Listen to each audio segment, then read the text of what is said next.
कुमारी, तुमने तो मुझे डरा ही दिया था। पता है आज स्कूल में ना सारी टीचर तुम्हें ढूंढ रही थी, लेकिन हमको तो पता ही था कि सरोज तुम कुछ बोल काहे नहीं रही? बोलो ना कुछ। अरे सरोज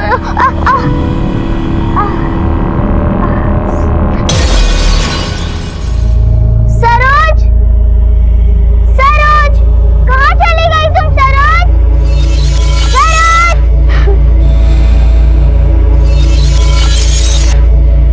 सरोज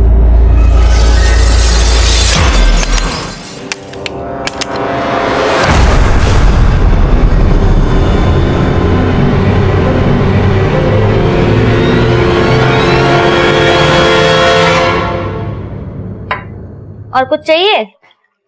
नहीं। कुमारी आ गई तुम? हाँ चलो अब जल्दी से मुंह हाथ धो लो और कपड़ा बदल लो और आ जाओ यहाँ पापा के साथ खाना खाने।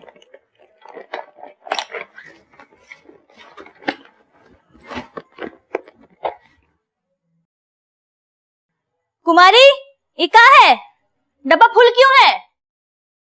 हम तो डब्बा खाए थे। तो ये क्या है? लेकिन सरोज तो हमारा डब्बा पूरा चट कर गई थी। सरोज? हाँ, सरोज के डब्बे में से हमने पराठे और अचार और सरोज ने हमारे डब्बे में से खाना खाया, लेकिन ये भरा कैसे रह गया? सरोज सरोज कहाँ लगा रखा तुमने? हाँ ये सरोज सिर्फ तुमको दिखती है, पूरी दुनिया में किसी को नहीं दिखती। पगला गई होगा? भुवनेश्वरी आराम से बोलो, बच्चे। क्या आराम से बोले? इस सरोज का भूत तक पीछा नहीं छोड़ता। पहले हमारे पीछे था, अब इसके पीछे पड़ चुका है।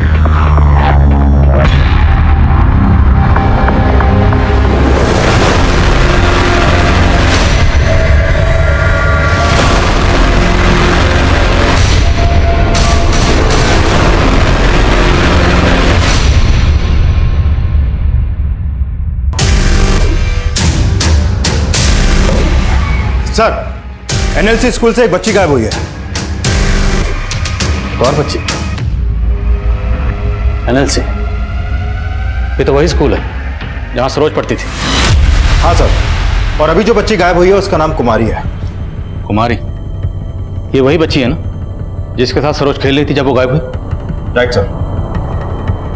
पहले सरोज और अब ये कुमारी, 7 दिन के अंदर अंदर एक ही स्कूल और मोहल्ले की 2 बच्चियां गायब। नमस्कार, आदाब। क्राइम पेट्रोल दस्तक में मैं इंस्पेक्टर आदिल खान आप सबका स्वागत करता हूं। जब भी हमें बच्चों से जुड़े केसेस इन्वेस्टिगेट करने के लिए मिलते हैं तो उन्हें जस्टिफाई करना हमारे लिए सबसे ज़्यादा चैलेंजिंग होता है। बिहार के मखनीपुर थाने में एक के बाद एक 2 बच्चियों के मिसिंग केसेस हमारे सामने आए। इस केस की पहली विक्टिम थी सरोज, पर 1 हफ्ता गुजरने के बाद भी सरोज की तलाश नाकाम रही थी और तभी एक दूसरी बच्ची कुमारी भी गायब हो गई। जुर्म 2 थे लेकिन दस्तक एक जैसी, जिसे 2 मासूम भांप ही नहीं पाए। स्कूल के वस्तु में खाने का डब्बा, खाने के डब्बे में माँ के पराठे और पराठे के साथ अचार। माँ और मेरा खट्टा मीठा प्यार। माँ मेरी कालू की पप्पी। माँ तेरी याद में आई मुझको हिचकी। वाह बेटा सरोज, तुम तो सारा कविता माँ पर ही लिख दी। पापा को भी तो शामिल करो। चलो छोड़ देते हैं। पापा है तो सारा बाजार अपना है। खेल खिलौने सपने सब पापा रखते जेब में अपने। ओ पापा की बिटिया। अरे वाह बेटा, एक काम करो, आप अपनी कविता में ना अब चाचा को भी जोड़ दो। अब पूरा रिश्तेदार को जोड़ोगे क्या? जा बहू छोड़ के आओ, देर हो रही होगी सरोज को स्कूल के लिए। पूरा टिफिन खाना, ये नहीं कि सबको बांट दिया, ठीक है? कुमारी, अरे ध्यान से।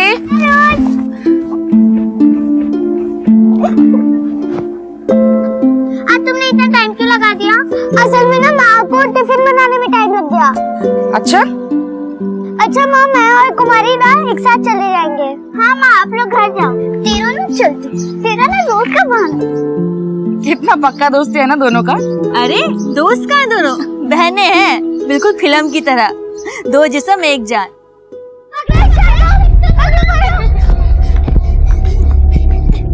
हाथ ऊपर, सिपाहियों ले जाओ इसे थाने। अब सरोज हम हमारा था। अब पुलिस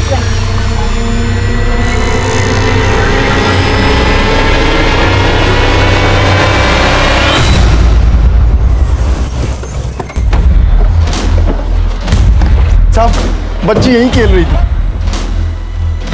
आपका घर यहाँ से कितनी दूर है? सिर्फ 10 मिनट दूर। दुबे पूछो आसपास।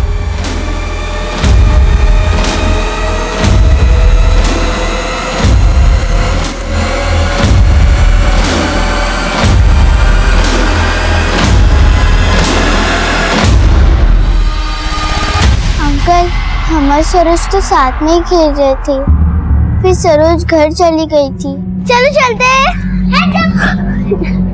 Bye bye Saroj.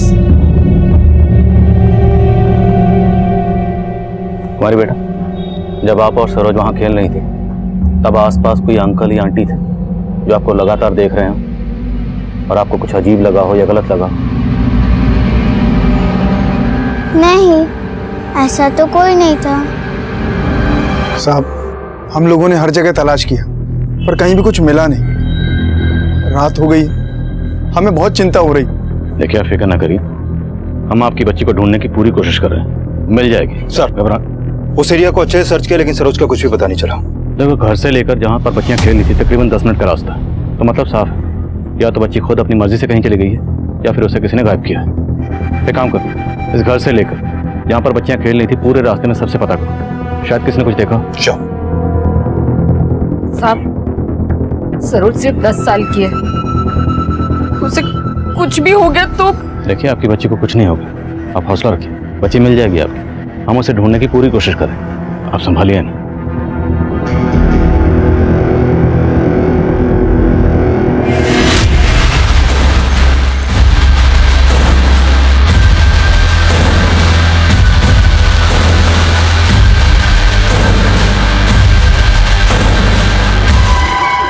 Sir, Saroj का कोई लीड नहीं मिल रहा है, ना पेट्रोलिंग टीम से कोई अपडेट और ना ही सरोज के पेरेंट्स को कोई रैंसम कॉल। तो एंगल दुश्मनी का होगा। सरोज के पेरेंट्स से मिलते हैं। कल रात से सरोज का कुछ पता नहीं चला और यहाँ किसी को परवाह ही नहीं है। अरे माँ का भी जिम्मेदारी होता है कि बच्चे का ख्याल रखना, लेकिन नहीं, साला हमारी ही जिम्मेदारी है, घर के अंदर भी देखे और घर के बाहर भी। शांति से बात कर, तेरे से कम परेशान नहीं है बहू। सिर्फ इनको नहीं कह रहे हैं, आपको भी बोल रहे हैं और इस योगेश को भी। भैया हम साहब, हमारी बेटी का कुछ पता चला? सरोज जहाँ खेल रही थी वहां से कोई क्लू नहीं मिला। आपकी किसी से कोई दुश्मनी या किसी पर शक हो जो सरोज को गायब करवा सकता है? भैया, हमको तो पक्का लग रहा है कि ये जया और उसके बाप का सब किया धरा है। क्या कहा? साहब, हमारी पत्नी है वो। लेकिन वो ऐसा क्यों करेगी? साहब, 8 महीने पहले मेरी जया के साथ में शादी हुई थी, लेकिन उसने कभी भी ससुराल को अपना घर समझा ही नहीं था। जरूर उसका शादी से पहले चक्कर था कोई। हमको तो लगता है कि वो हमसे शादी करना ही नहीं चाहती थी, लेकिन जब उस दिन उसके पापा आए तो उल्टा हमको ही सुनाने लगे वो। देखिए दामाद जी, आप बेकार का लांछन लगा रहे हैं हमारी बेटी पर। पहले सच क्या है, अब अपनी बेटी से पूछिए। साला सारा दिन तो फोन पे लगी रहती है, जाने कितने आशिक पाल रखे हैं इसने। दामाद जी, आप अपनी सीमा लांघ रहे हैं। सीमा तो ये लांघ चुकी थी और आप झूठ बोल करके इसको हमारे पल्ले बांध रहे थे। हमें आपकी बेटी के साथ रहना ही नहीं है। योगेश, शांति से बात करो। बाबूजी, इनको बोलिए यहाँ से निकल जाए फिर। अरे तो कौन यहाँ बैठकर खाना खाने आया है? आज के बाद हमारी बेटी भी इस घर का एक अन्न का दाना भी नहीं खाएगी। सर, हम तो चाहते नहीं थे कि बात आगे बढ़े, लेकिन साहब, वो ब्रिजमोहन बहुत ही गर्म बुद्धि का है, उसका गर्मी निकालिए साहब। हमको तो पक्का लग रहा है कि उसी ने गायब किया हमारी सरोज को।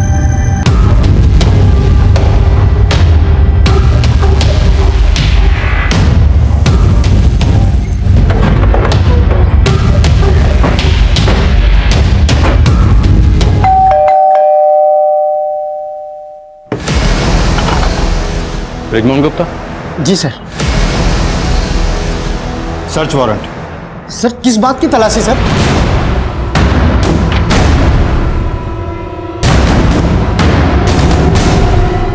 साहब, झूठा आरोप लगा रहा है ऊपर। अरे हमें गायब करना होता ना तो उस नालायक योगेश को गायब करता। देखो, अगर सरोज को कहीं और छुपा के रखा है तो अभी बता दो। सर, हम सच कह रहे हैं, योगेश जबरदस्ती हम पे झूठा इल्जाम लगा रहा है। साहब, हमारा दामाद बहुत पहुंचा हुआ खिलाड़ी है, जैसे उसका तलाक करवा रहे हैं ना, गुजारा भत्ता ना देना पड़े इसलिए पैतरे चल रहा है। आपको सर्च करना है, बेशक कीजिए, लेकिन बाद में आपको कहानी उल्टा ही मालूम पड़ेगा। सर, कुछ नहीं मिला।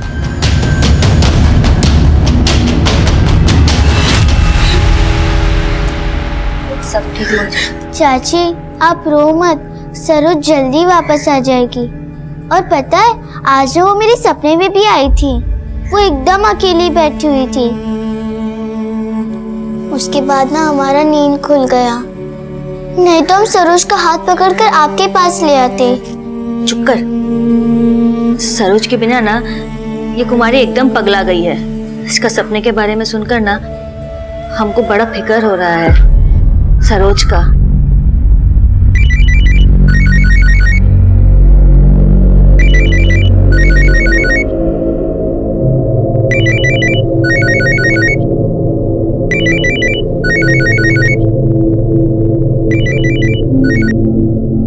दीदी हमें सरोज का सुनकर बहुत बुरा लगा। जब से ये खबर सुना है हम तो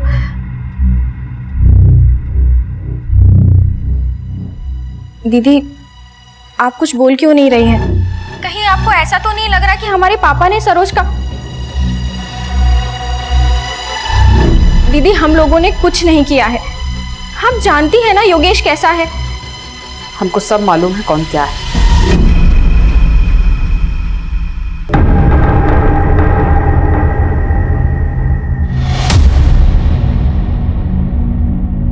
कहाँ देख रहा है बे? अरे योगेश भाई फोन दो ना योगेश भाई। साला तुम लोग सुधरेगा नहीं कभी। ये रमेशवा कहाँ है? वो तो आया नहीं 3-4 दिन से।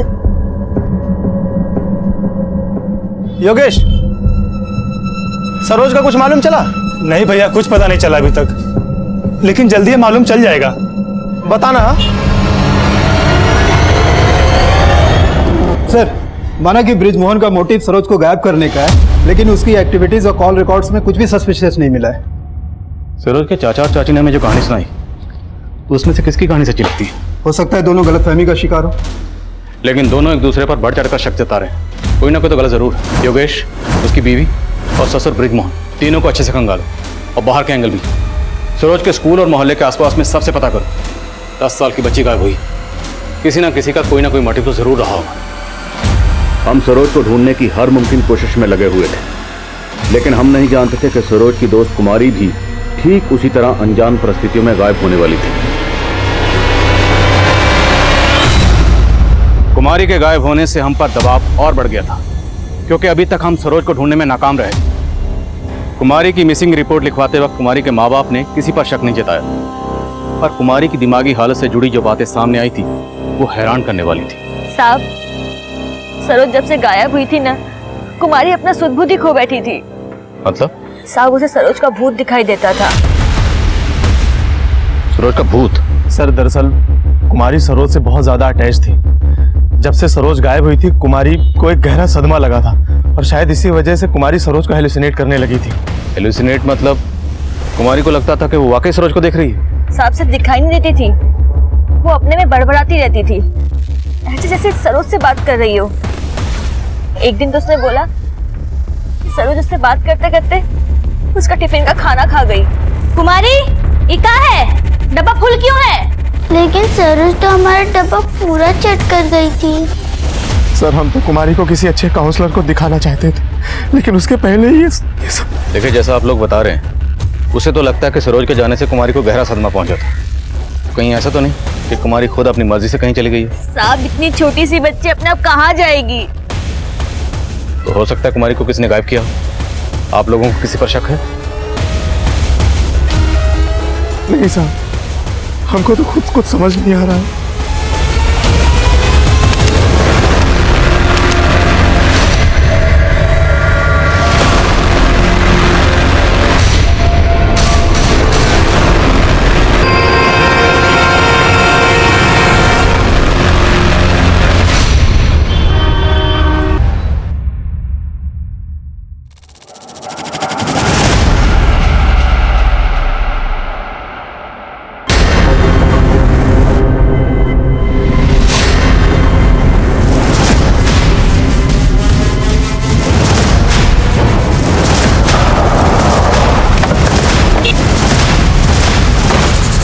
पीछे हटिए आप लोग।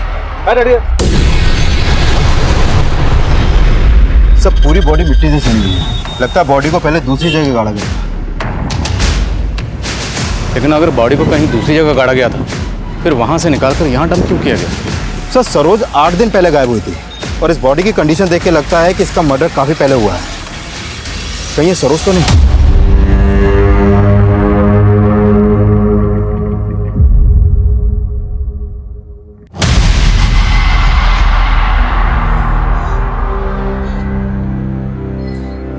नहीं, ये हमारी सरोज नहीं हो सकती। मैं मानता हूँ बॉडी को पहचानना मुश्किल है, पर हमें बॉडी पर से ये कपड़े और ये लॉकेट मिला। क्या है सरोज की?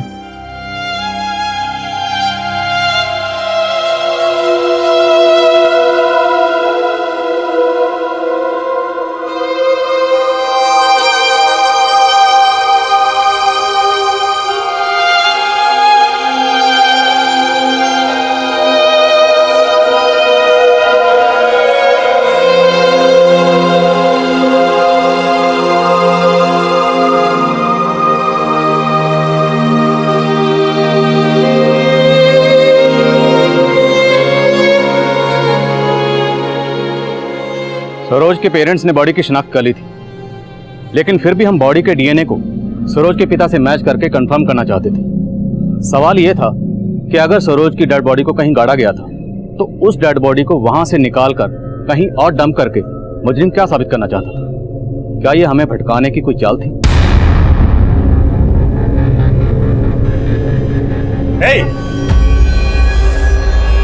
तुम्हारी हिम्मत कैसे हुई यहाँ आने की? तुम्हारे लिए नहीं आए हैं, दीदी के लिए आए हैं। अच्छा, बड़ी हमदर्दी आ गई तुम्हें अब। जया, दीदी, सरोज। ये अपनी नौटंकी बंद करो, समझी तुम? और निकलो यहाँ से। नहीं तो क्या करोगे? हथकड़ी लगवाओगे? सुनो, अगर हम अपनी पर आ गए ना, तो हम तुमको हथकड़ी लगवाएंगे, समझे? चलो तो ठीक है, निकलो अभी से। हथकड़ी लगवाएं, निकलो। हमने तो सोचा था आपसे मिलकर आपका दुख बांटेंगे, लेकिन हम आपसे फोन पर बात करते हैं।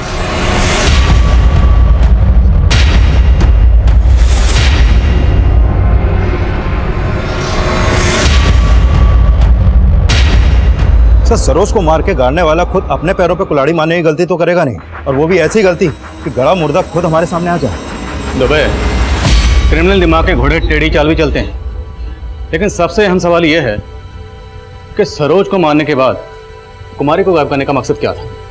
और कुमारी के गायब होते ही हमें सरोज की डेड बॉडी मिल जाती है।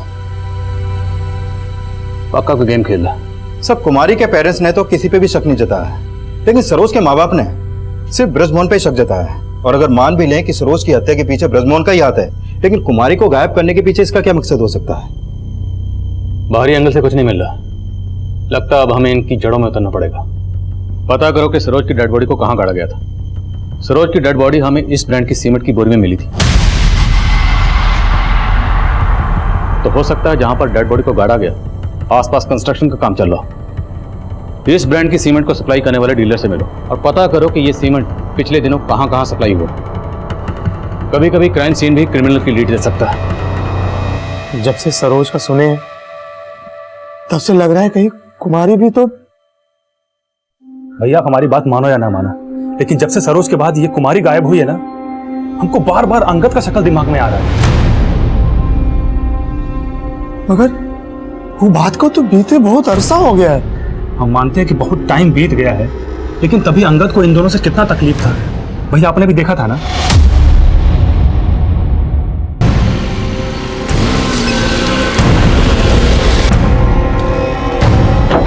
ये अंगदवा को छोड़ेंगे नहीं हम।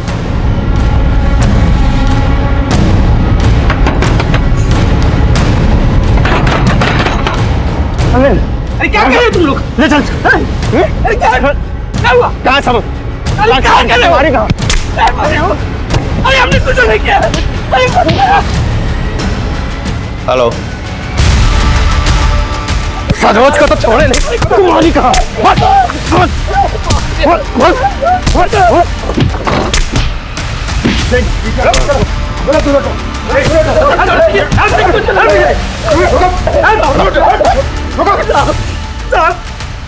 हमको बचा लीजिए साहब, अटेम्प्ट टू मर्डर हो रहा है हमरा।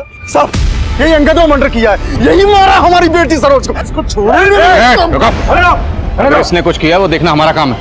इस पर शक था तो हमें क्यों नहीं बताया? अंगद 1 साल पहले तक कुमारी और सरोज के मोहल्ले में ही रहता था और पिछले 1 साल से अंगद की बेटी भी गायब थी, पर उसकी बेटी के गायब होने की कहानी अलग थी। अब आप सोच रहे होंगे कि उसकी बेटी के गायब होने का सरोज और कुमारी के गायब होने से क्या कनेक्शन है, और आखिर ऐसी क्या बात हुई थी जिसने अंगद को इन दोनों बच्चियों का दुश्मन बना दिया था। आए बाए चलते पराठे सरोज। ये लो लेटर, वो मानसी जी को दे देना। और हाँ, किसी को पता नहीं चलना चाहिए। हाँ मानसी, तुम्हारा फोन 4 दिन से बंद है, तुमसे बहुत जरूरी बात करनी है। छोड़ो ना, किसी का लेटर ही पढ़ते। चाचा नमस्ते। चाचा मानसी दीदी कहाँ है? कमरे में है। काऊ मानसी दीदी। साहब अंगद की बेटी का उस बंटी के साथ चक्कर था। वो दोनों अपनी चिट्ठियां बदलवाते थे कुमारी और सरोज से। पहले हमको ये बात पता नहीं थी, लेकिन हमें बाद में पता चली। और जब ये बात अंगद को पता चली तो यहाँ आकर बिगड़ने लगा दोनों लड़कियों पर। मानसी कहा नहीं तो देंगे। भाई आराम से। तुम्हारी बेटी बंटी के साथ भागी है ना? इन दोनों की वजह से ही उस साला हमारी बेटी को भगा कर ले गया। ये दोनों चले, समझा ना? अबे लड़कियों पे हाथ कैसे उठाए रे?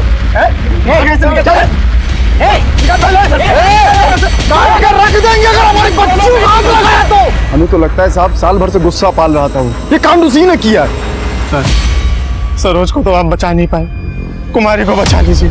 उसे अंगद भाई के पास होगी कुमारी। साहब उस वक्त हमारी बेटी भाग गई थी, इसे गुस्से में आकर हमने उलूल जुलूल बोल दिया। बोलने नहीं गया था, तेरा बस चलता तो उसी समय दोनों बच्चियों को खत्म कर देता। नहीं साहब, ये बात को तो पूरे 1 साल हो गए। अगर हमको कुछ करना होता तो हम 1 साल पहले कर देते ना। कितना शातिर गेम खेला है ना तूने। पहले अपने बदले के लिए सरोज को खत्म करके उसको गाड़ दिया, और अब कुमारी को गायब करके सरोज की लाश को सड़क पे फेंक दिया ताकि तेरे पे शक ना जाए। आप हमारी बात को समझते काहे नहीं? हम कुछ नहीं किए। उन गुंडों के नाम बोल जिनके साथ तू 1 साल पहले उन दोनों बच्चियों को खत्म करने गया था। आपको किसने बता दिया कि ये लोग गुंडे थे? वो लोग हमारे दोस्त थे साहब। उन दोस्तों के नाम बोल। साहब बताता हूँ। उनका नाम बंटी, ललन और गोविंद था।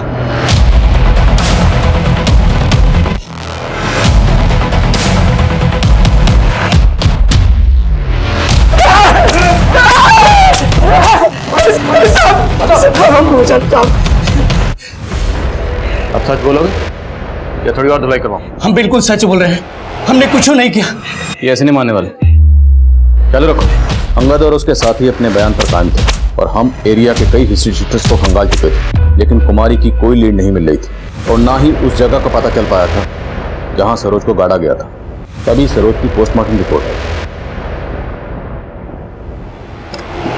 सर, इस पोस्टमार्टम रिपोर्ट के मुताबिक सरोज की हत्या उसी दौरान हुई जब वो गायब हुई। उसको गला दबा के मारा गया और उसकी हत्या से पहले उसके साथ रेप भी किया गया है सर। रेप? Yes sir. उसकी बॉडी काफी टाइम से गड़ी हुई थी, इसलिए उसकी बॉडी से रेपिस्ट का डीएनए सैंपल नहीं मिल पाया। सरोज को रेप करके कत्ल कर दिया गया। हो सकता है कुमारी को भी इसी मकसद से गायब किया गया। सर, हमने एरिया के किसी भी हिस्ट्री शीटर को नहीं छोड़ा, सबको खंगाल डाला, लेकिन कुछ हाथ नहीं लगा। सर, आई एम श्योर ये रेपिस्ट उन बच्चियों के मोहल्ले का ही कोई है। बहुत हाथ पैर मारने पड़ेंगे, क्योंकि बॉडी पर डीएनए सैंपल्स नहीं है। मोहल्ले के एक एक आदमी की कुंडली निकालनी पड़ेगी। क्या? रेप?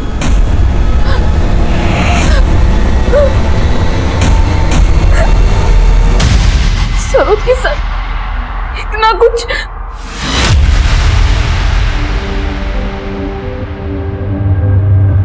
अंगद और ब्रिजमोहन, जिन पर तुमने शक जताया था, उनसे तो हम पूछताछ कर ही रहे, लेकिन तुम्हारी नजर में कोई और ऐसा है जो बच्ची के साथ ऐसा कर सकता है?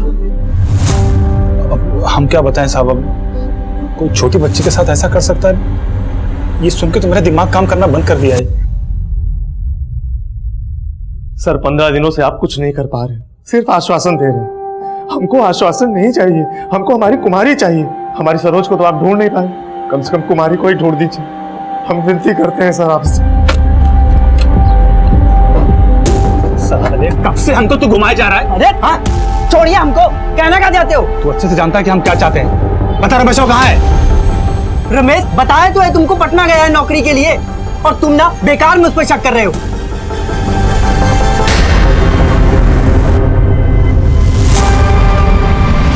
सर, इन बच्चियों के मोहल्ले में एक मोबाइल रिपेयरिंग की शॉप है।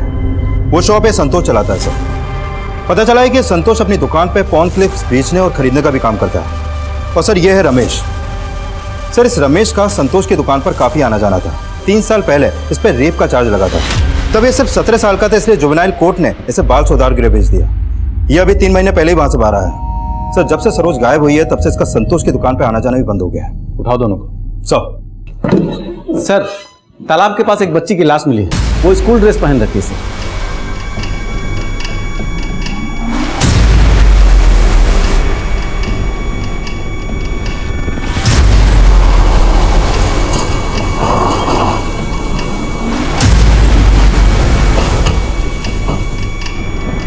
चलिए हटिए साइड।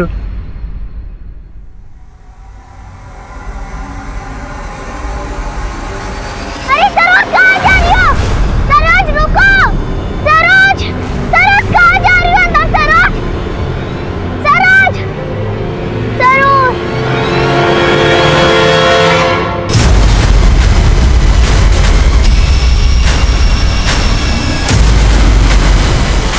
सर, ये कुमारी की ही बॉडी है।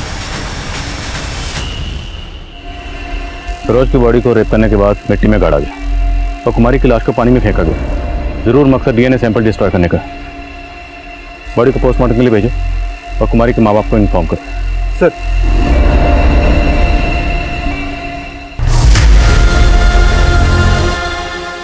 कुमारी, कुमारी, कुमारी। सरोज की तरह हम कुमारी को भी रेप विक्टिम मान रहे थे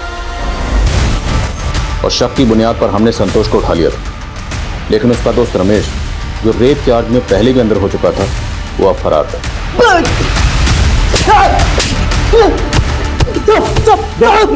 रमेश कहाँ है? पटना में साहब। पटना में कहाँ? पटना मालूम नहीं साहब। फोन क्लिप का धंधा करता है ना तू? तेरी दुकान से बहुत सारे असली वीडियोस के सीडीज भी मिले हैं। और रमेश भी ये सब करता है तेरी दुकान पे, है ना? साहब, करते थे साहब, करते थे। लेकिन और लोग भी तो देखते हैं साहब। वो सरोज का चाचा, वो भी तो देखता है साहब। योगेश। हाँ साहब, मानता हूँ मेरा धंधा गलत है और रमेश का हिस्ट्री, लेकिन साहब ना मैंने कुछ किया है ना ही रमेश ने। साहब वो तो डर के गायब हो गया साहब। मुझे लगा कि उसकी हिस्ट्री की वजह से आप लोग उसे उठा लोगे। ऐसे नहीं बोलेगा तो। चलो ऐसा। संतोष अपने बयान पर कायम रहा और रमेश फरार था। और मालूम चला था कि योगेश का संतोष और रमेश इन दोनों के साथ उठना बैठना था। इसलिए हमने योगेश से भी क्वेश्चनिंग की। साहब, हमको तो पहले से ही रमेश और संतोष पे शक था। तो फिर ब्रिजमोहन और अंगद का नाम क्यों लिया था? वो इसलिए कि उनसे थोड़ी पुरानी पहचान थी हमारी और उनकी हरकतें भी कुछ ठीक नहीं थी साहब। इसलिए वो दोनों हमारे डाउट में थे। उनके ऊपर डाउट हो रहा था या उन पर डाउट डाल के खुद को डाउट से निकालना चाहते थे? हमने योगेश और संतोष से सच उगलवाने के लिए कई पैंतरे अपनाए, लेकिन फिर भी हमें वो जवाब नहीं मिल रहे थे जिसकी उम्मीद हम कर रहे थे। हमें लग रहा था कि सरोज की तरह कुमारी का भी रेप हुआ होगा, पर कुमारी की पोस्टमार्टम रिपोर्ट ने हमारे इस अंदाजे को गलत साबित कर दिया। कुमारी की हत्या भी सरोज की तरह गला दबाकर ही हुई थी और उसका रेप नहीं हुआ था। इन दोनों क्राइम्स के पीछे का कोई भी पुख्ता मोटिव हमारी नज़र में नहीं आ रहा। लेकिन तभी एक ऐसा फैक्ट सामने आया जिसने हमें और भी उलझा के रख दिया। सर, इस डीएनए रिपोर्ट में एक हैरान करने वाली बात सामने आई है। जो बॉडी उस सीमेंट की बोरी में मिली थी, उसका डीएनए सरोज के फादर घनश्याम से मैच ही नहीं करता है। लेकिन बॉडी पर जो कपड़े और लॉकेट था वो तो सरोज का ही था और खुद सरोज के माँ बाप ने बॉडी की शिनाख्त की। लेकिन सर, डीएनए रिपोर्ट से साफ है कि सरोज घनश्याम की बेटी है ही नहीं। लेकिन उनके हाव-भाव से तो बिल्कुल नहीं लग रहा था कि वो सरोज की बॉडी नहीं होगी। तो फिर उन्होंने किसी और की बॉडी को सरोज की बॉडी क्यों कहा? चक्कर क्या है? हम बॉडी का डीएनए सरोज की मां से भी मैच करके देखना चाहते थे और जो नतीजा सामने आया उसने इस केस का रुख ही मोड़ दिया।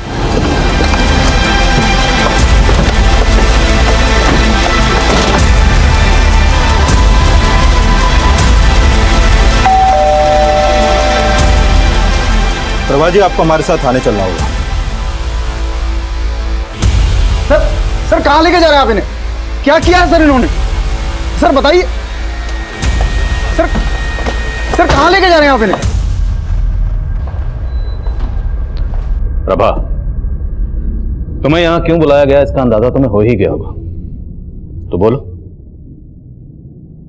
खामोश रहने से काम नहीं चलेगा, बोलो। साहब, हम सरोज की माँ हैं। सपने में भी उसका बुरा नहीं चाहेंगे। और सरोज का बाप?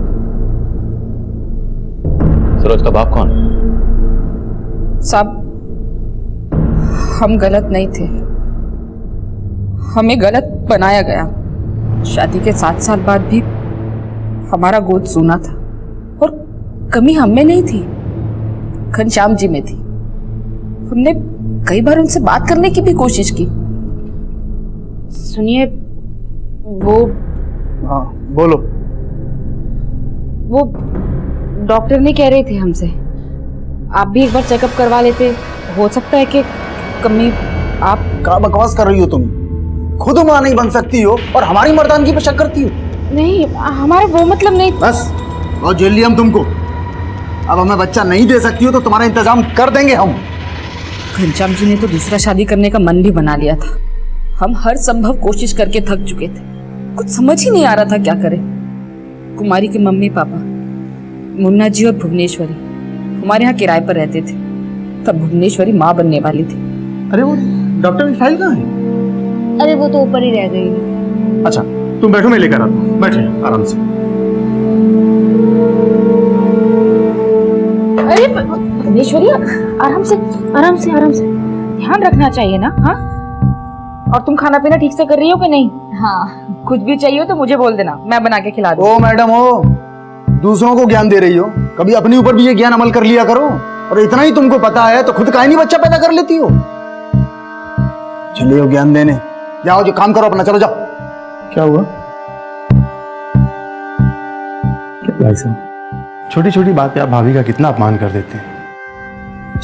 भगवान के घर देर है, अंधेर नहीं है, सब सही हो जाएगा। अंधेर नहीं है, आराम से।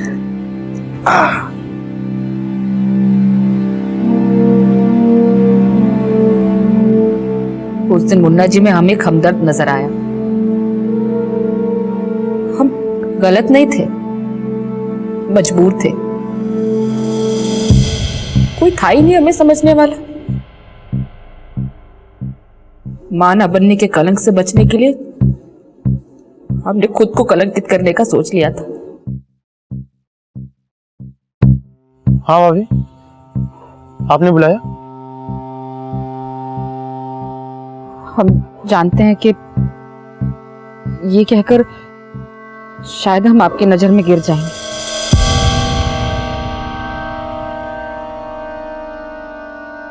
हमारी गरिमा की लाज रख लीजिए। हमारी सुनी को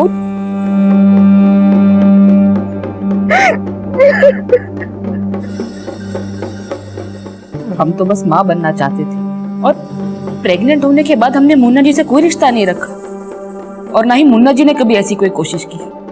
घनश्याम जी को तो यही लगता रहा कि सरोज उन्हीं की बेटी है। माना कि हमने पाप किया, लेकिन हमारे पाप की सजा सरोज को क्यों दी उसने? किसने? साफ साफ बोलो, किसने?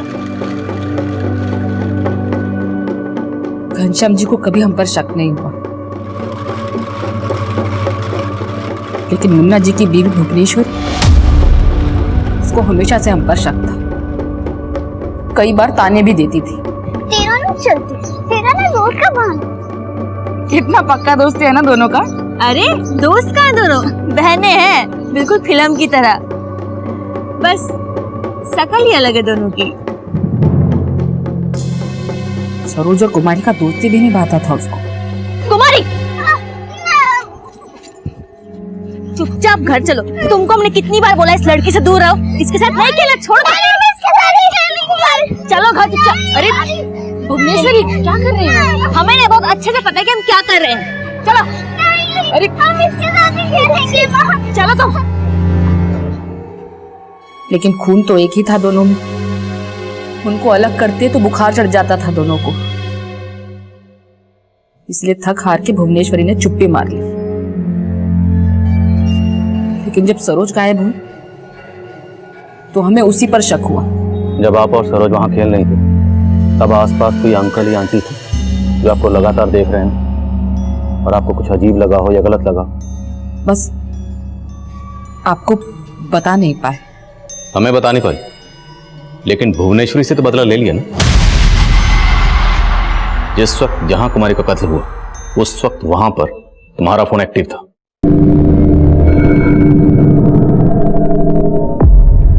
आ गए तुम?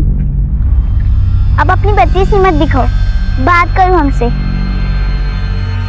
अरे सरोज, सरोज, अरे सरोज कहाँ जा रही हो? सरोज रुको, कहाँ गई तुम सरोज? चाची आप? चलो मेरे साथ। कहाँ ले जा रही हो चाची आप हमें? चाची! वहीं जा तेरी माँ ने हमारी सरोज को पहुंचाया। क्या? सरोज हमें दिखती है, आपको नहीं दिखती क्या? हमें कहां से दिखेगी? तेरी माँ जो खा गई इसे, हाँ? और तू भी पगला गई। हमसे बहुत बड़ा गलती हो गया साहब। पर अपनी गलती को छुपाने के लिए तुमने कुमारी की लाश को तालाब में फेंक दिया। लेकिन साहब, सरोज को भुवनेश्वरी ने ही मरवाया है और उसका रेप भी करवाया। ये बात हम दावे के साथ कह सकते हैं।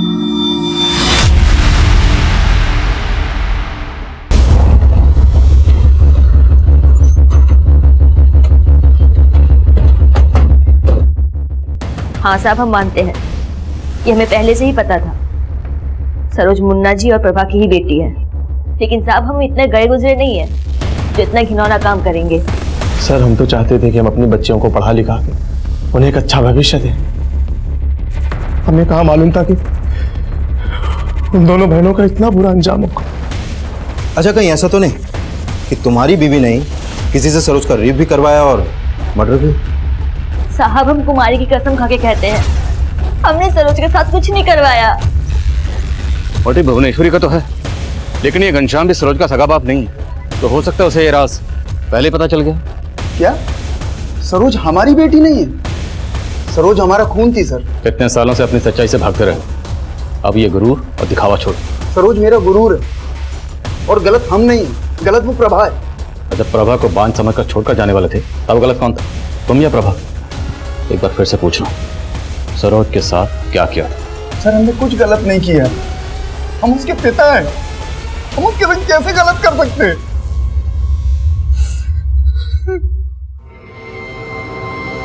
सरोज का मर्डर अब तक एक पहेली बना हुआ था, जिसके लिए हम हर एंगल को खंगाल रहे थे, और इसी बीच हमें रमेश का पता चला।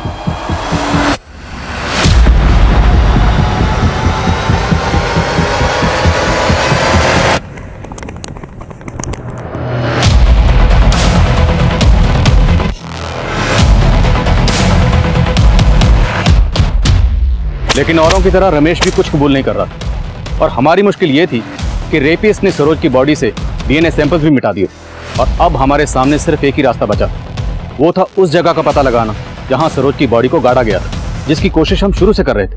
लेकिन अब हमने अपनी कोशिशें और भी तेज कर दी थी। हमने ऐसी कई कंस्ट्रक्शन साइट की डिटेल निकलवाई जहां पर उस ब्रांड की सीमेंट सप्लाई होती थी जिसकी बोरी में सरोज की बॉडी को डंप किया गया। सरोज की बॉडी पर मिले सॉइल सैंपल को हमने उन कंस्ट्रक्शन साइट के सॉइल सैंपल से मैच करवाना शुरू किया, और आखिरकार इस केस में उम्मीद की एक किरण जगी। साहब, आपको जरूर गलत इंफॉर्मेशन मिली है, यहाँ पे कोई लाश नहीं गड़ी थी। गड़ी थी, यहीं गड़ी थी। नींव की खुदाई होते ही लाश सामने आ गई, और फिर तुमने अपने मजदूरों को डराकर वो लाश यहाँ से कहीं और डंप करवा दी। और वो लाश कहाँ गड़ी थी ये तुम खुद हमें दिखाओगे, या फिर इस बिल्डिंग को गिराकर हम ढूंढ लें वो जगह?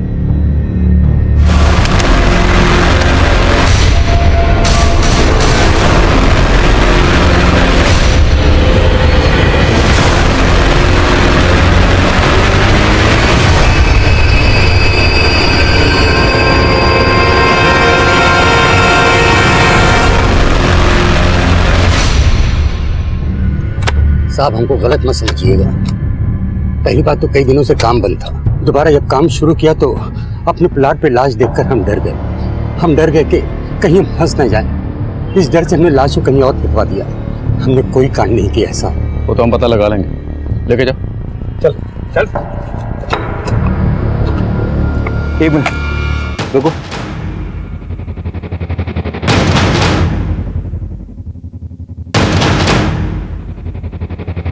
सर, इसे फॉरेंसिक में भेजो। सर कपड़ों के टुकड़ों में ये बाल भी मिले और फॉरेंसिक ने भी कंफर्म किया है कि ये बाल सरोज के ही हैं। लेकिन सर उस प्लॉट ओनर का सरोज से कोई कनेक्शन दिख नहीं रहा। इतना तोड़ने के बाद भी हमारे हाथ कुछ नहीं लगा।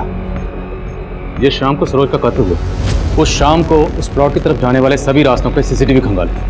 अगर सरोज की बॉडी को कहीं और से लाकर उस प्लॉट पर डंप किया गया होगा तो सीसीटीवी से कोई ना कोई लीड जरूर मिलनी चाहिए।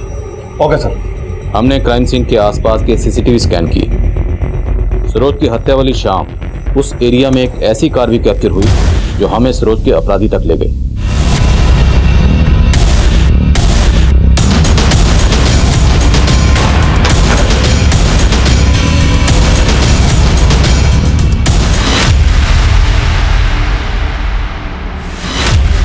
हाँ साहब, उस शाम सरोज के दादाजी कार से उसे ढूंढने गए थे।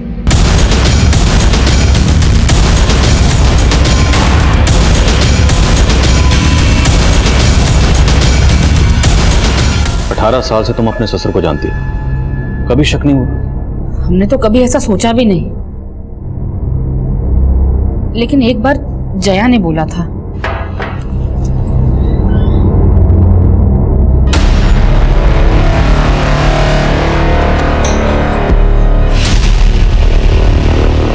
जया, क्या हुआ? जब जया ने हमें उस बारे में बताया तो हमने उसे ही समझा दिया कि वो गलत सोच रही है। गलती हमारी ही थी, हम ही बाबूजी की गलत नजर को भांप नहीं पाए। 10 साल की बच्ची को भी नहीं छोड़ा। भटक गया था साहब। उस दिन जब प्रभा बाजार गई, मैं घर में अकेला था, तो पीने बैठ गया और अचानक कमरे में सरोज आ गई। दादू, हाँ? मेरा बैग देखा क्या? हाँ है ना।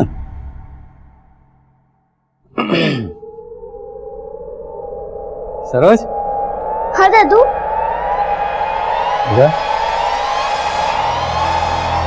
बहुत प्यारी बच्ची थी। नशे में वो धोती हमारे हाथ लगी, हमने उसको धोती पे लपेटा और बाबूजी, आप यहाँ? हाँ, वो सर में जरा दर्द हो रहा था ना, तो बाहर आ गया। एक नींबू चाय बना दोगी तो? हाँ, अभी बना देती हूँ। हाँ। क्या बात है, बाजार में आज तुमको देर हो गई? महीने भर का सामान लाना था ना, तो टाइम ज्यादा लग गया। सरोज नहीं दिख रही है घर में। वो कुमारी के साथ खेलने गई थी, आने वाली होगी। फिर हम सरोज को ढूंढने के बहाने घर से गाड़ी लेकर निकल गए। हमको कुछ समझ में नहीं आ रहा था कि उसकी बॉडी को हम कहाँ ठिकाने लगाएं। एक सुनसान जगह दिखी, साहब हमने कई बार सोचा कि आपके पास आकर हम अपना गुनाह कबूल कर लें, लेकिन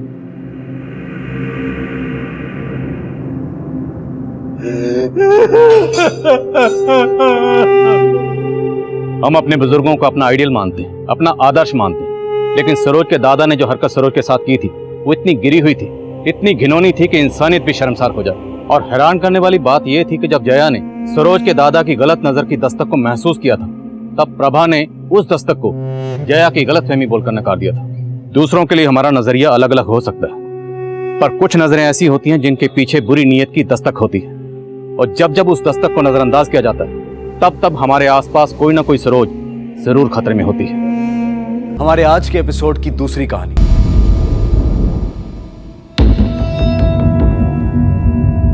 हम पुलिस वालों के लिए हर एक केस शतरंज के खेल की तरह होता है। कोई भी एक गेम दूसरे गेम से नहीं मिलती। मैं सीनियर इंस्पेक्टर हिमांशु रावत। जब मैं सीतापुर में पोस्टेड था तो एक हैरत अंगेज केस आया मेरे पास, बिल्कुल इस शतरंज की खेल की तरह, बुरी तरह से बिखरा हुआ। हर एक मोड़ पे एक नया खतरा, एक नया चैलेंज। लेकिन मैं और मेरी टीम ने यह फैसला कर लिया था, इस बिखरे हुए केस को सुलझा कर रहेंगे। और एक और बात, जब इस केस से जुड़े क्रिमिनल्स के मोटिव्स जानेंगे ना, तो आप भी हैरान रह जाएंगे। ज्योति माता की, ज्योति माँ की, ज्योति माँ की, ज्योति माँ की। बेटा प्रणाम करो माँ को। प्रणाम माँ। बिजनेस फेल, घर में तनाव, जब तक अनुष्ठान नहीं करोगे तब तक यूं ही चक्कर काटते रहोगे। कारोबार में 10 लाख का नुकसान हो गया है। ज्योति माँ का बताया उपाय अपनाया?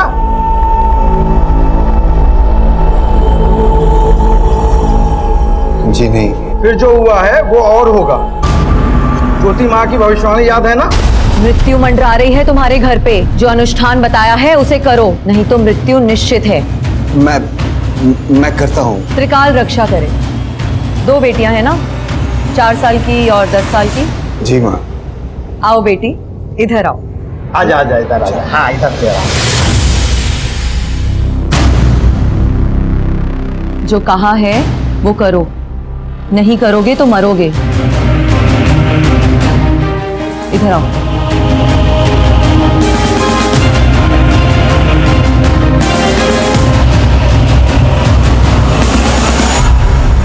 प्रणाम माँ। ज्योति माँ, उपाय तो सब किए लेकिन अभी तक कोई सफलता नहीं मिली माँ। अरे पागल हो गए हो? ज्योति माँ पर उंगली उठा रहे हो? तुम्हारा इलाज जल्दी हो जाएगा, मन में काम ना करो। जैसी आपकी आज्ञा माँ। ज्योति माता की, ज्योति माँ की।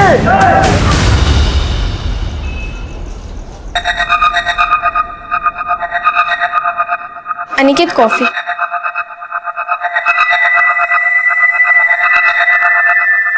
अनिकेत, मैं कुछ दिनों के लिए अपने मायके चली जाऊं? नहीं, जब तक अनुष्ठान पूरा नहीं हो जाता तब तक तुम कहीं नहीं जा सकते।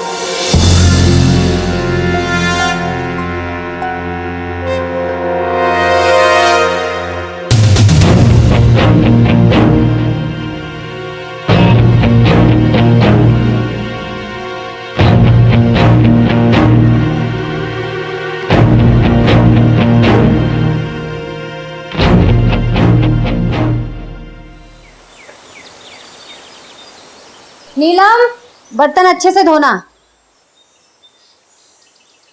बिन्नी, बिन्नी, बिन्नी उठ जाओ। अरे स्कूल के लिए लेट हो रहा है बच्चा, जल्दी से उठ जाओ। अरे उठो, कितना सोती है लड़की। टीना कहाँ है? मुझे नहीं पता मम्मा। ठीक है, तुम जल्दी से रेडी हो जाओ, मैं देखती हूँ। टीना पता नहीं कहाँ चली गई सुबह सुबह। टीना, टीना, टीना।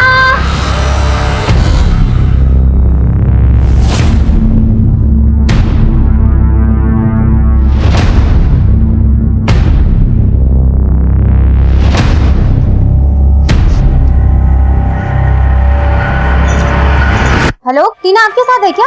कैसी बात कर रही हो तुम? अरे टीना कैसे हो सकती है मेरे साथ?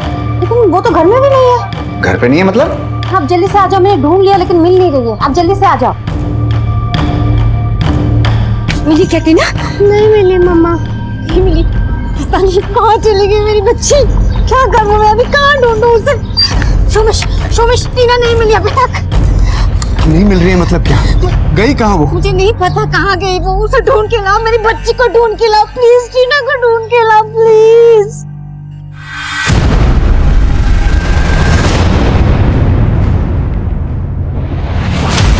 बदे मुझसे लेके जाओ। पर सर आपने तो खाया ही नहीं। नहीं, मेरा हो गया, लेके जाओ। Okay sir. सॉरी, आखिरी बार बच्ची को कब देखा? रात में सुला के उनके कमरे से निकली थी मैं। सुबह जब बिन्नी को उठाने गई कमरे में तो टीना नहीं थी।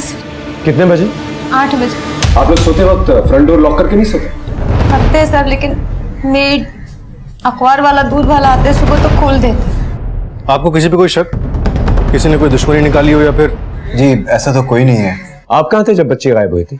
सर मैं फैक्ट्री पे गया था कुछ काम से। इतनी सुबह? जी एक पार्टी के साथ कुछ डील करना था। ठीक है, आप अपनी कंप्लेंट रजिस्टर करवा दीजिए, हम अपनी कार्रवाई शुरू करते हैं। धर्म, टेक चार्ज। सर आइए।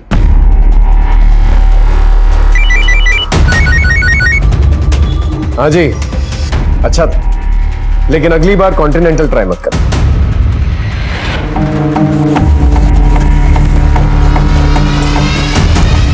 साहब मैं 8:30 बजे आ जाती हूँ। तुमने कहीं टीना को आते जाते देखा?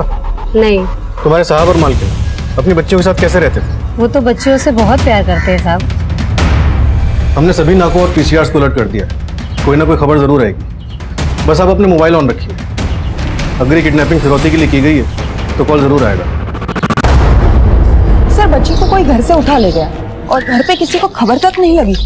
हाँ, बड़े ताज्जुब की बात है, कोई जरूर कुछ छुपा रहा है। नम्रता, तुम एक काम करो, वो जो आदमी है सोमेश शर्मा, उसकी हिस्ट्री निकालो, बेड पे नजर रखो, उनके घर कौन आता जाता है सब पता करो। सर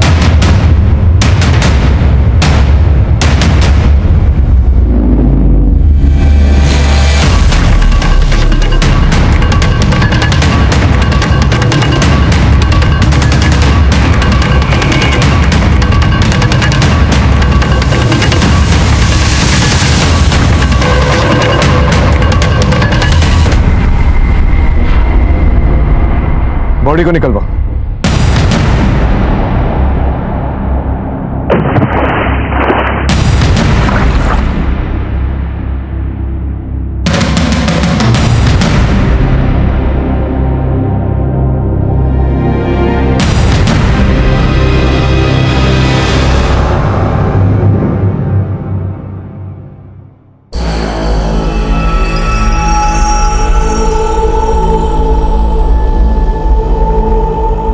हेलो, क्या टीना?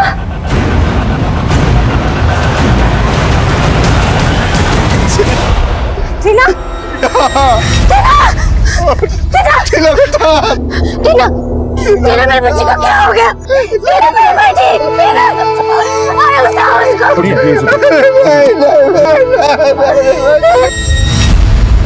लड़की इस एरिया में अकेले तो नहीं आई होगी, बहुत सुनसान एरिया है, कोई ना कोई उसे लेकर आया होगा। गर्दन पे स्ट्रैंगुलेशन मार्क्स है और मुंह के अंदर कपड़ा भी ठुसा हुआ है सर। इस पूरे एरिया को सर्च करवा, कोई ना कोई क्लू जरूर मिलेगा। सर, जैसा आजकल हो रहा है, कहीं किसी ने इस लड़की के साथ कोई गलत काम करके तो यहाँ नहीं डाल दिया? अभी फिलहाल कह नहीं सकते। क्या हो गया हमारे बच्चे?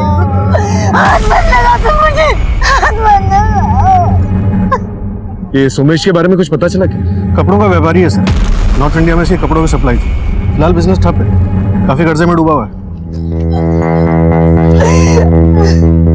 सोमेश जी, आपका घर इस जगह से 1-1.25 किलोमीटर दूर है, आप कभी इस एरिया में नहीं? नहीं साहब, हम लोग कभी इधर नहीं आए। सारी मुसीबत की जड़ यही है। उसको पता था मेरे बच्ची मरने वाली है, जादू टोने से मार दिया उसने। अब कलेजे में पड़ गई डंडक तुम्हारे।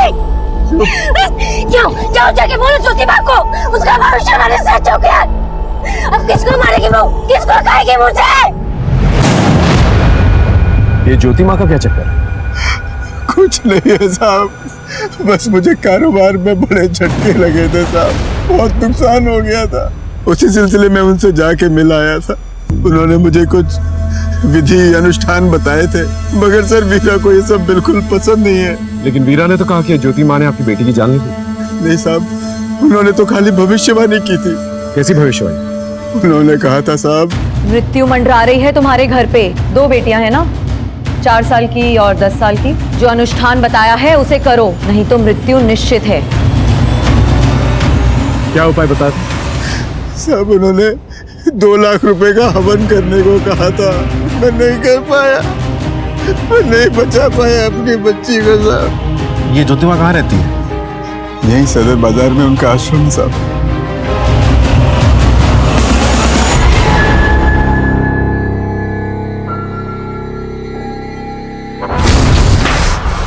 फिर इस बार बात नहीं बनी, आगे ऐसा कब तक चलता रहेगा? बस अब ऐसा लगता है इसके बाद मुझे ही कुछ प्लान बनाना पड़ेगा।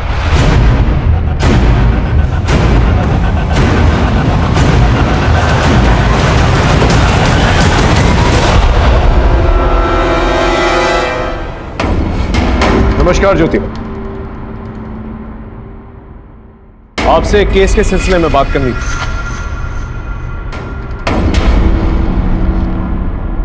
जी, हत्या हुई है उसकी, 4 साल की टीना शर्मा, आपके भक्त सोमेश की बेटी। सोमेश की बेटी ने प्राण त्याग दिए।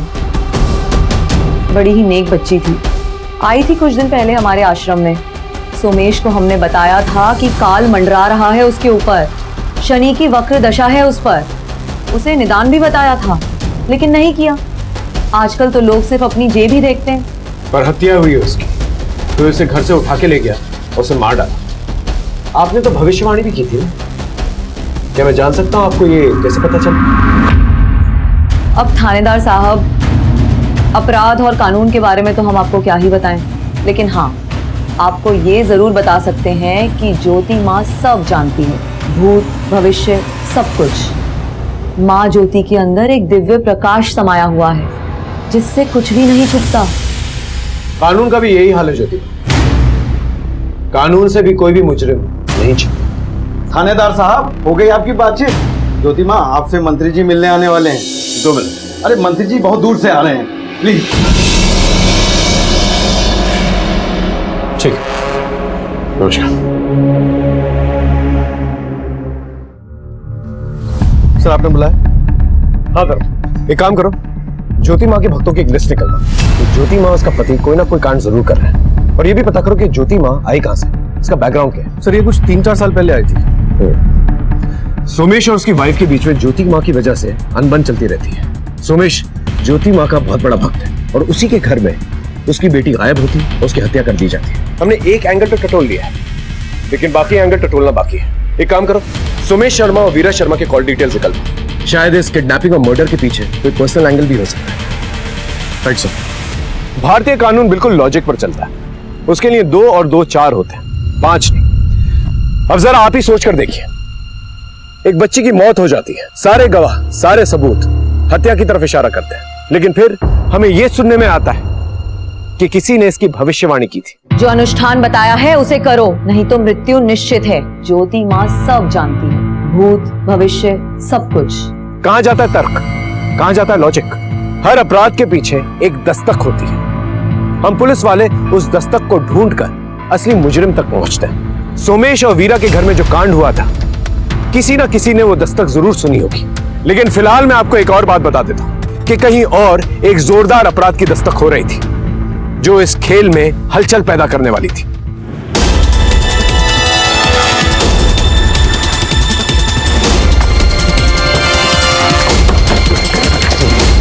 गुड मॉर्निंग सर, आइए इस तरफ।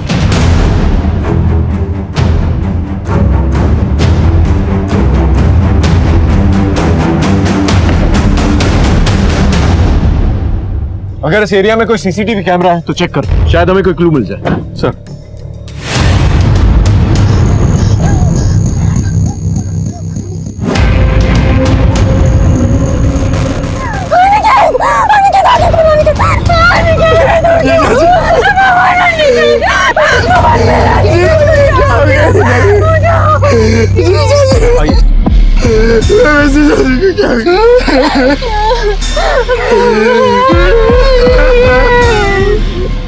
ये अनिकेत की वाइफ जी सर। और आप? मैं इनका ब्रदर इन लॉ। यहीं आसपास रहता है? जी नहीं सर, जीजा जी नौरंग नगर रहते हैं और मैं शास्त्री नगर। दीदी का कॉल आया तो भागा चला आया। आखिरी बार कब बात हुई थी आपकी? कल रात को। वो बहुत परेशान थे, उन्होंने डिनर भी नहीं किया, किसी से फोन पर बात की और निकल गए। अरे सर हो जाएगा, मैं आपसे मिलकर बात करता हूँ ना बाकी की। अनिकेत, इतनी रात को कहाँ जा रहे हो? क्लाइंट से जरूरी काम है, मिलने जाना। अच्छा सुनो,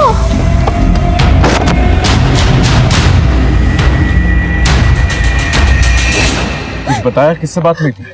नहीं सर। क्या हुआ भुवन? साहब साहब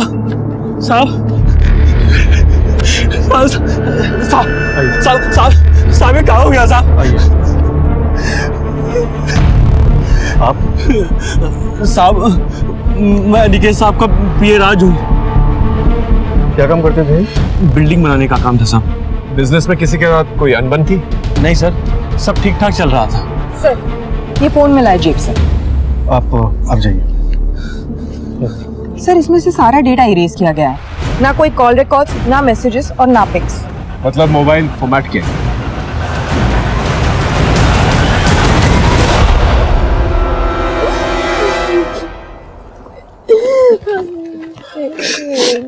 आपके पति ज्योति माँ के भक्त थे? हाँ सर, वो ज्योति माँ को बहुत मानते थे।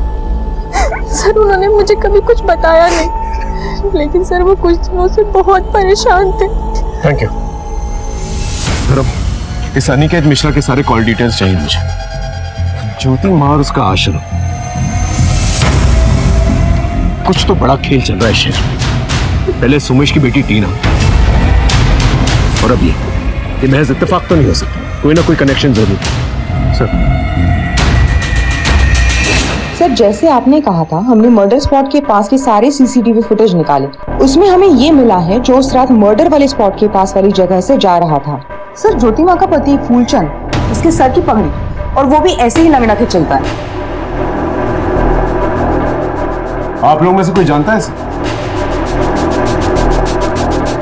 नहीं सर। नहीं सर। कोई अंदाजा आपके पति इससे क्यों मिल रहे थे? पता नहीं सर, घर में तो सब कुछ ठीक था।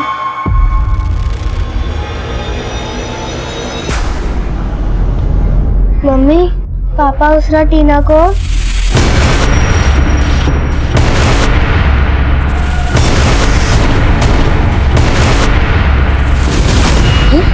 पता नहीं क्या किया, फिर थोड़ी देर बाद टीना को वापस कमरे में छोड़ दिया।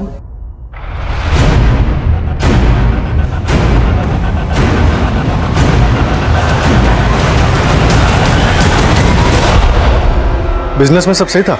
जी सर। तुम कंपनी के अकाउंट्स भी देखते हो? जी। हाल फिलहाल में कोई लेन देन? वो तो सब चलता ही रहता सर। वो क्या है ना कि शहर में बहुत सारे प्रोजेक्ट चल रहे हैं अपने, और सारा लेन देन सर का एकदम ट्रांसपेरेंट था, चेक से लेन देन था सारा। ये ज्योति माँ का क्या चक्कर है? वो तो उनका पर्सनल मामला है सर। वही तो पूछ रहा हूँ, इस पर्सनल मामले के बारे में तुम कितना जानते हो? नहीं सर, हाँ बस 2 ट्रांजेक्शन मुझे बहुत अजीब लगे। 3 महीने पहले उन्होंने 5 लाख कैश निकलवाए, और फिर पिछले हफ्ते उन्होंने 1 लाख फिर कैश निकलवाए। सर घर के खर्चे के लिए मेरा खुद का अकाउंट है। अनिकेत मुझे कभी हाथ में कैश नहीं देते थे। आप गवर्नमेंट जॉब करते हैं? जी सर। कब से? 3 महीने हो गए सर ज्वाइन किए। इससे पहले क्या किया करते थे? इसके पहले सर अनएम्प्लॉयड था। ग्रेजुएशन के बाद गवर्नमेंट जॉब के लिए अप्लाई कर रहा था। 6 साल हो गए सर, अब जाके नौकरी लगी। खर्चा कैसे चलता है तुम्हारा? माँ बाप तो है नहीं, अनिकेत पैसे वगैरह देता था? देखो सच सच बता दो, बाद में अगर कुछ पता चला ना तो सीधा अंदर जाओगे। एक्चुअली सर गवर्नमेंट जॉब के लिए अप्लाई किया था तो रिटर्न में हो गया था सर। दलाल 5 लाख रुपए मांग रहा था, चीजों ने हेल्प करी थी सर। और पिछले हफ्ते जो 1 लाख रुपए दिए थे उसका क्या? 1 लाख रुपए? जी नहीं सर, जीजू ने मुझे वो पैसे नहीं दिए। भक्तजनों, दैवी शक्ति के आगे सब बेकार है। आज मैं आप सबको एक बात बताना चाहती हूँ। सोमेश और अनिकेत दोनों को मैंने चेतावनी दी थी, दोनों से मैंने अनुष्ठान कराने को कहा था, लेकिन दोनों ने ही मेरी बात नहीं मानी, और नतीजा आप सबके सामने है। ज्योति माँ की, ज्योति माँ की, ज्योति माँ की। ठीक है सर। हाँ धर्म, सोमेश की बेटी टीना की पोस्टमार्टम रिपोर्ट आ गई। मौत स्ट्रैंगुलेशन की वजह से हुई थी। मतलब घर से उसे उठाया गया और फिर मुंह में कपड़ा ठूसा गया ताकि वो चीखे चिल्लाए, और फिर गला घोटकर उसे मार डाला गया, और फिर लाश को पानी में फेंक दिया गया। सर सेक्सुअल असॉल्ट के कोई ट्रेसेस नहीं मिले। उस एरिया में कोई सीसीटीवी कैमरा है? नहीं सर, जहाँ लाश मिली वहां पे सीसीटीवी का कोई भी सोर्स नहीं है, और घर के आसपास भी नहीं। इस सोमेश शर्मा के बारे में कुछ पता चला? सर कारोबार इसका लगभग बंद ही होने वाला है, फैक्ट्री भी बंद हो चुकी है, काफी कर्जे में है। हो ना हो, इस ज्योति माँ का कोई ना कोई कनेक्शन जरूर है इस टीना शर्मा के मर्डर के पीछे, और अनिकेत मिश्रा के भी। ये किसी गुरु नेकचंद की शिष्य थी ना, 5 साल पहले दीक्षा लेकर यहाँ आई। सर हमारी टीम आश्रम में सबूत जुटा रही है। एक काम करो, इसके गुरु के दर्शन करके। Right sir.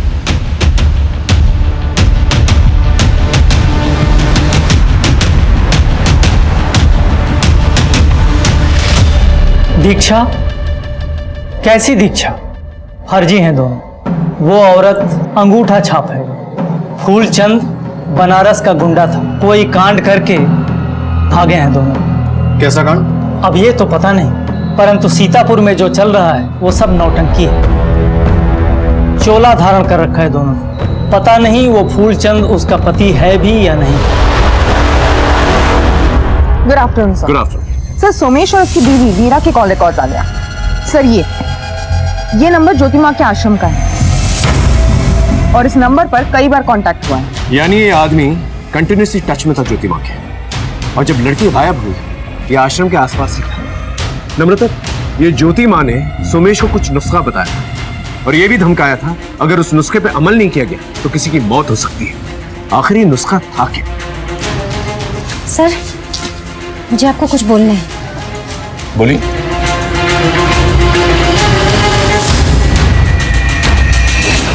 बेटी के साथ पूजा रूम में? वो ज्योति माँ ने बोला था करने के लिए। क्या कहा? बलि चढ़ाने के लिए? सर कैसी बात कर रहे हैं सर आप? आवाज नीची। सारे सबूत तेरे खिलाफ हैं। सच सच बता। सर आप क्या बोल रहे हैं सर? मेरा मतलब है कि सर मैं अपनी बेटी को क्यों मारूंगा सर? फिर क्यों लेकर गया था उसको आधी रात को पूजा रूम के अंदर? क्योंकि ज्योति माँ ने कहा था कि कन्या से जाप करवाना है। बड़ी बेटी क्यों नहीं? क्योंकि उन्होंने कहा था कि कन्या की उम्र 7 साल से कम होनी चाहिए। तू ही अपनी बेटी को घर से बाहर लेकर गया था, उसे मारकर फिर पानी में फेंक दिया। बोल, सही बोल रहा हूं? नहीं सर, ये बिल्कुल झूठ है सर, बिल्कुल गलत है सर, बिल्कुल गलत है सर। सर, इसकी रिमांड लेके? नहीं, जाना दो, लेकिन कड़ी नजर रखो इसमें, कोई ना कोई गलती जरूर करेगा। सर, आरिफ जाना दो। Yes sir. Excuse me sir. हाँ कमल बोलो। ठीक है, मोबाइल पे भेज दो। सर, कोमल का फोन था, भक्तों की लिस्ट मिल गई है उसे।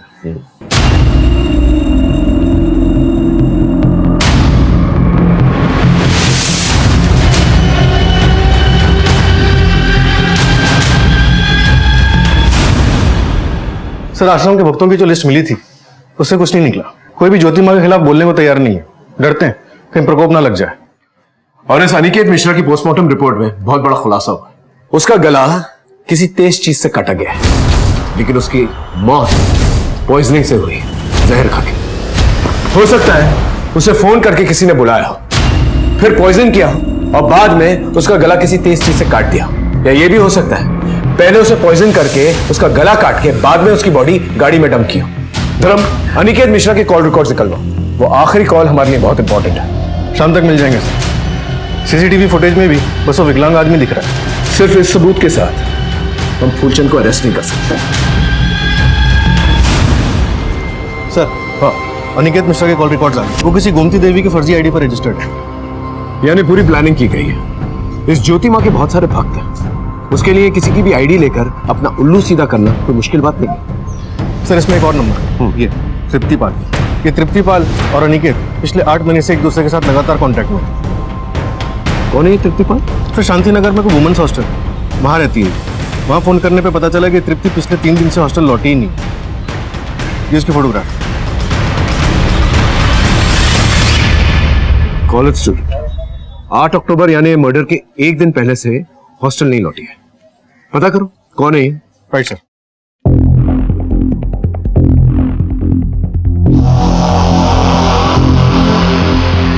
ये तो दिया है सर। अरे इसका नाम तृप्तिपाल है, पर धंधे की लाइन में इसे दिया बुलाते हैं। धंधा? ये कॉल घर है सर, बड़े लोगों में इसका आना जाना है। 3 दिन से गायब है, जरा पता कर। तृप्तिपाल या दिया नाम सुना है आप? नहीं सर। बेटा, ये रहे तुम्हारे लिए चॉकलेट, अंदर जाके खेला। मैम, कॉल गर्ल है। आपके पति से 6-8 महीने से लगातार बातचीत हो रही है, आपको इसके बारे में नहीं पता? नहीं सर, बिल्कुल नहीं। इतने सारे कॉल्स आते हैं, शायद वो 1 लाख रुपए भी आपके पति ने इसी को दिए थे। देखिए सर, मुझे जो पता था मैं बता चुकी हूँ। अनिकेत ज्योति माँ के पीछे काफी पैसा बर्बाद कर चुके थे। ज्योति माँ उपाय तो सब की, लेकिन अभी तक कोई सफलता नहीं मिली। सर, वो ज्योति माँ के प्रकोप से बहुत डरते थे। बीमारी, कारोबार में नुकसान, यहाँ तक कि मौत तक का भी बोला था उनको। इस श्रद्धा के पीछे कोई तो वजह होगी। हाँ, अनिकेत को बेटा चाहिए था। काफी पैसा लुटा चुके थे वो, कुछ दिनों से निराश भी रहने लगे थे, और अब अचानक से उनके साथ। ये सब तो ज्योति माँ की तरफ इशारा कर रहा है, जैसे कि सोमेश शर्मा के यहाँ हुआ था। पहले धमकी मिली, फिर मौत हुई, और यहाँ भी वही खेल। मुझे तो कुछ और ही लगता है। क्या सर? अनिकेत ज्योति माँ के पास अपने बेटे की इच्छा लेकर जाता था, अनुष्ठान भी करवाया था, और दूसरी तरफ कॉलगर्ल के पास भी जाता था। तो शायद कॉलगर्ल के पास भी बेटे की इच्छा लेकर गया हो। कॉलगर्ल के पास तो अय्याशी के लिए जाता था। धर्म, जब तक ये ज्योति माँ का पूरा खेल समझ में नहीं आ जाता ना, ये केस सॉल्व होना बहुत मुश्किल है। धर्म, एक काम करो, नम्रता से कहो इनके फैमिली डॉक्टर से बातचीत कर।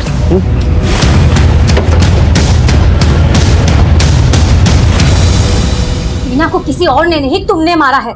तुम्हारे उस ज्योति माँ ने, उसके जादू टोने ने मारा है। बकवास बंद करो। जिसे तुम जादू टोना कह रही हो ना, वही बचाता टीना को। एक आखिरी अनुष्ठान था।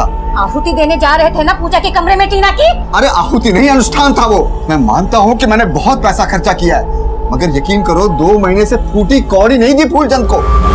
ओह, तभी तो पैसे मिलने बंद हो गए तो उस ज्योति माँ ने मेरे बच्चे को मरवा दिया, उसकी भविष्यवाणी सही साबित करने के लिए। अरे दिमाग खराब हो गया तुम्हारा।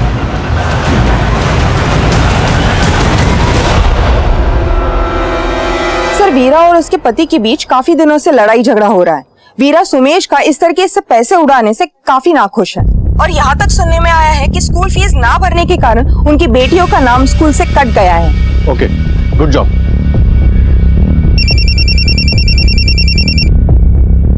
हाँ मुनमुन, चिड़िया अपने घोंसले में लौट आई है सरकार। ओके।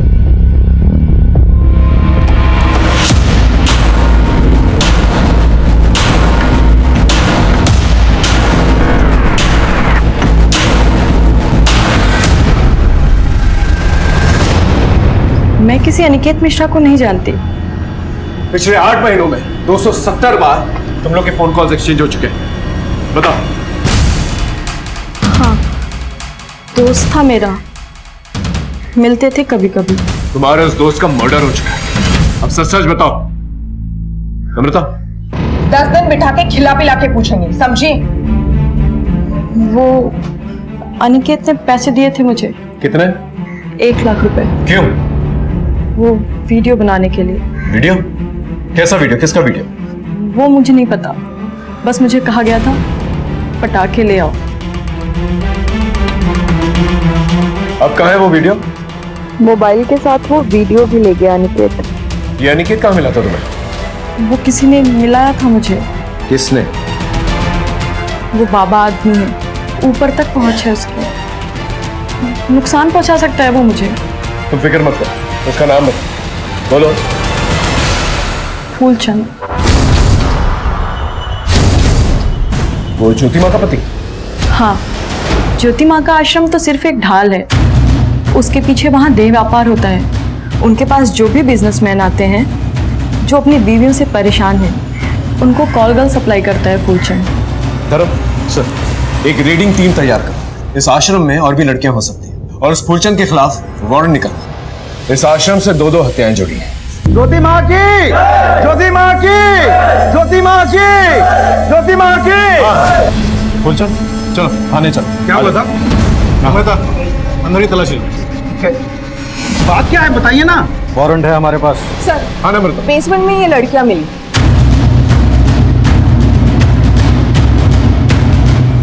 सबको साथ में लेके चलो। चलो।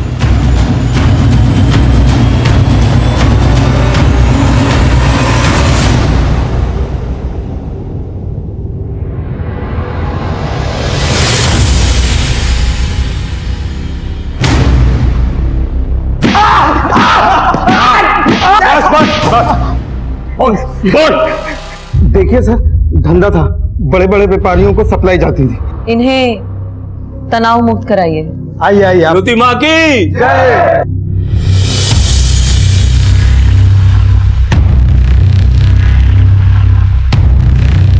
नहीं सर, मर्डर नहीं किया हमने, आज तक किसी को हाथ भी नहीं लगाया। अनिकेत मिश्रा की मर्डर की रात को उसके घर के आसपास क्या कर रहा था? मैं उसके घर कभी नहीं गया सर, वही मिलने आता था। फिर हम लोगों की दोस्ती हो गई।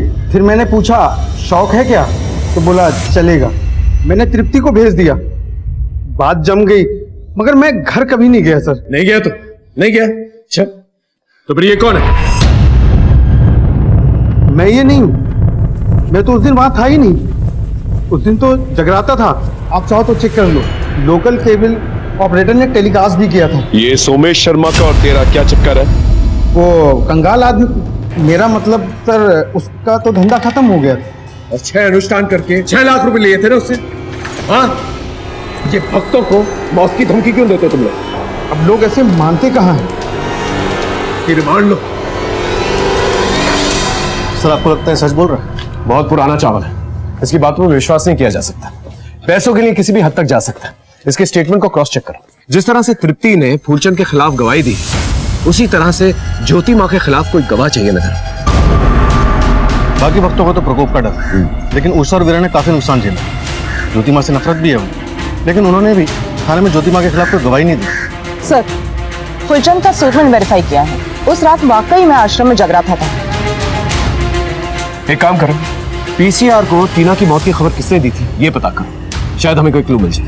Right sir. चलो जाओ। मैं और मेरी टीम दो नाव पे सवार थे, टीना और अनिकेत, और दोनों ही केसेस में दस्तकों का अंबार था, लेकिन फिर भी किसी ने कुछ नहीं सुना था। हमारी इन्वेस्टिगेशन के दौरान एक बात हमारे सामने आई जिसे सुनकर आप भी हैरान हो जाएंगे। मुझे लगता है अनिकेत के मर्डर के पीछे वो एमएमएस है। वो किसी का तो एमएमएस बना रहा था जिसे वो ब्लैकमेल करना चाहता था, और उसी वजह से उसकी हत्या हो गई।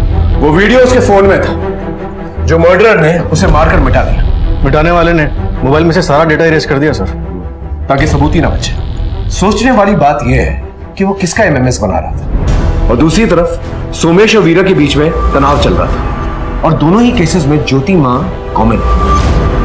धर्म, ये पजल सॉल्व होने की कगार पे है।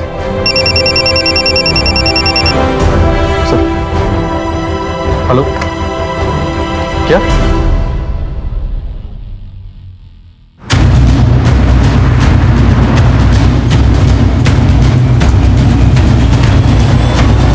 सोमेश कहाँ? सुबह से ही गए हुए हैं। आपका ये घर बिक रहा है? नहीं तो सोमेश ने किसी प्रॉपर्टी डीलर से बात की, 10 लाख एडवांस भी लिए। अक्ल नहीं आई अब तक। छोटी माँ के चक्कर में सब कुछ लुटा चुके हैं। 6 लाख रुपए खर्च कर चुके हैं उसके ऊपर।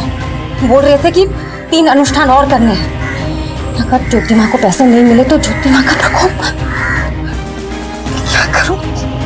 क्या करूं मैं? आप कानून का रास्ता अपना सकते हैं, केस कर सकते हैं। आपको बताए हैं, उन पर अमल कीजिएगा। अमल बाद में कीजिएगा, फिलहाल थाने चलिए। अब क्या बात हो गई? जालसाजी का इल्जाम है आप पर, भोले भाले भक्तों को लूटने का और बरगलाने का। सोमेश शर्मा की बीवी वीरा ने आपके खिलाफ एफआईआर दर्ज कराया। चलिए थाने लेके चलो। नहीं, आप ऐसा कैसे ले जा सकते हो? आप हमारी माता को ऐसे नहीं ले जा सकते। शांत हो जाइए आप सब। चलिए।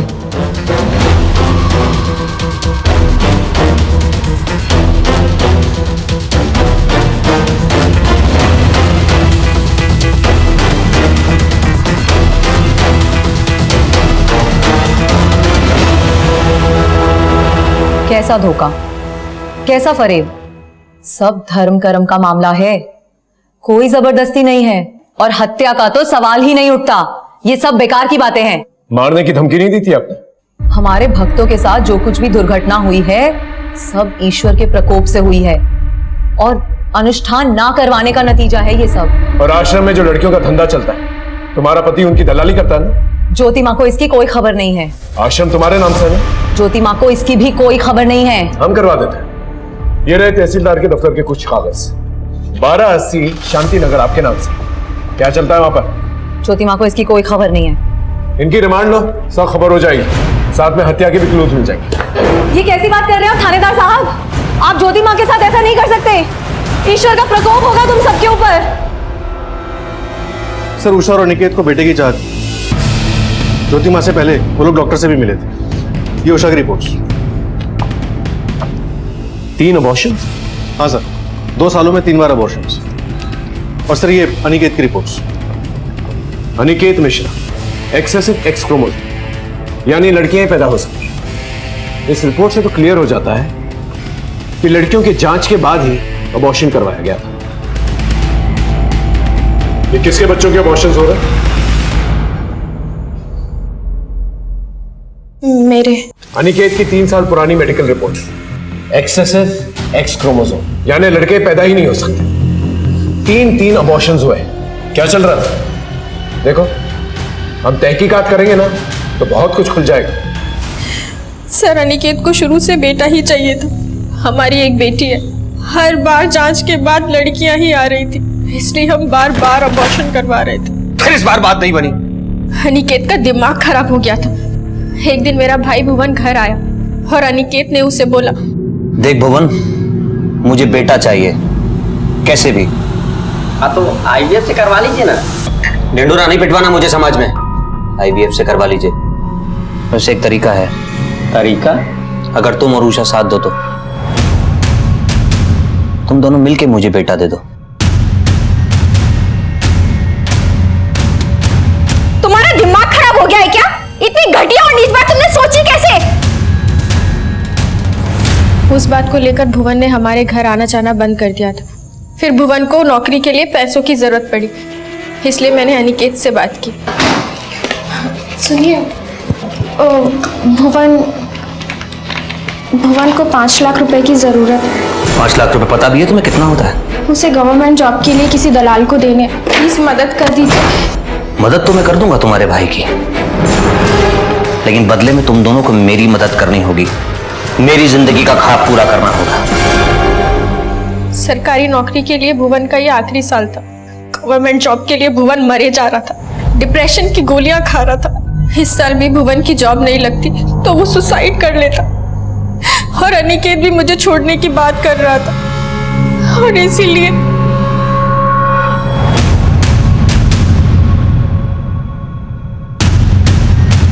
इतना सब होने के बाद भी जांच में हर बार लड़कियां ही आ रही थी, इसलिए बार बार अबॉर्शन करवा रहे थे। और अब भुवन की भी नौकरी लग चुकी थी और उसने अनिकेत को ये घिनौना काम करने के लिए मना कर दिया था। जीजा जी, ये घिनौना पाप और नहीं होगा हमसे। आपको जो करना है कर लीजिए। अच्छा, नौकरी लगने से पहले तो बड़ा पुण्य था ये, नौकरी लगने के बाद पाप हो गया। बता दूं तेरे डिपार्टमेंट में जाकर कि कैसे घूस देकर तेरी नौकरी लगवाई थी? बता दीजिए, आप भी फंसेंगे। बेटा, ये नौकरी और इज्जत जब तक ना मिले ना तब तक पता नहीं चलता है। अकली तब होती है जब नौकरी और इज्जत हाथ से जाती हुई दिखाई देती है। समझा मेरी बात? अब अनिकेत का भुवन पर जोर नहीं चल पा रहा था, इसलिए अनिकेत ने एक और प्लान बनाया। उसने फूलचंद को बोलकर एक कॉल गर्ल को 1 लाख रुपए दिया और उस कॉल गर्ल का और भुवन का वीडियो बनाया। देख लो वीडियो ये, और अब मुझसे ज्यादा होशियार बनने की कोशिश मत करना, समझे? जो चल रहा है वो चलने दो तब तक, जब तक मुझे मेरा बेटा नहीं मिल जाता, वरना ये वीडियो मैं वायरल कर दूंगा। उसने हमारा भी वीडियो बना रखा था। सर, भुवन एकदम टूट चुका था और अनिकेत का जुनून सर चढ़ चुका था। वो बेटे की चाह में वैसी दरिंदा बन चुका था, लेकिन हम लोगों ने भी सोच लिया था अब हम ये घिनौना काम और आगे नहीं होने देंगे, इसलिए हमने एक दिन उसकी शराब में जहर मिला दी।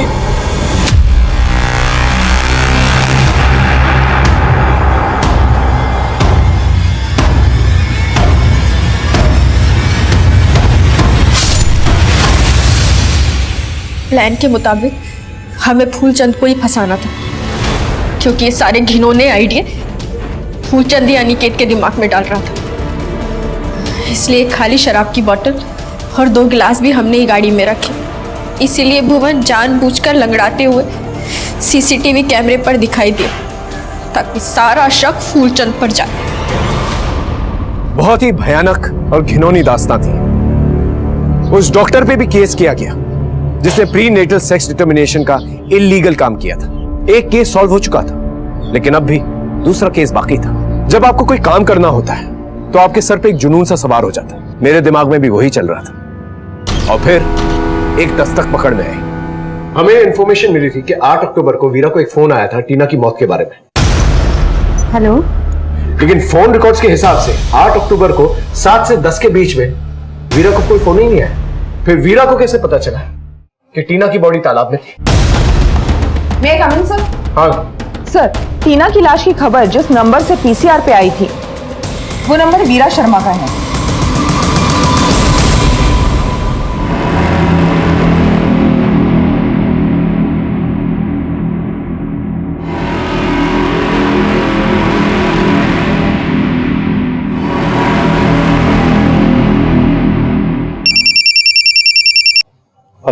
सर अभी भी वीरा अपनी बड़ी बेटी बिन्नी के साथ टीना के मर्डर वाले स्पॉट की तरफ जा रही है।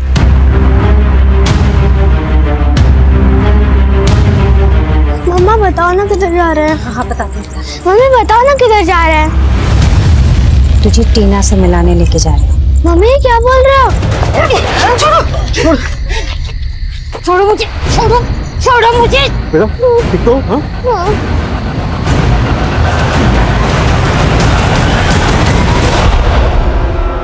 दिमाग खराब हो गया था इसका। मेरा ज्योति माँ ने बोला है कि अगर ये अनुष्ठान नहीं करवाया ना तो घर पे मौत मंडराएगी। हमारी बच्चियों में से किसी चुप करो। वो कुछ भी कहेंगे और तुम मान लोगे? खबरदार, आज के बाद बिन्नी या टीना को उसके पास लेके गए तो सब कुछ लुटा रहा था शोमिस ज्योति माँ के लिए। फीस न दे पाने की वजह से बच्चे को दूसरे स्कूल में शिफ्ट करना पड़ा। तो ये आदमी हमारे सर से छीनना चाहता था। अपने पति की आंखें खोलने के लिए मैंने टीना को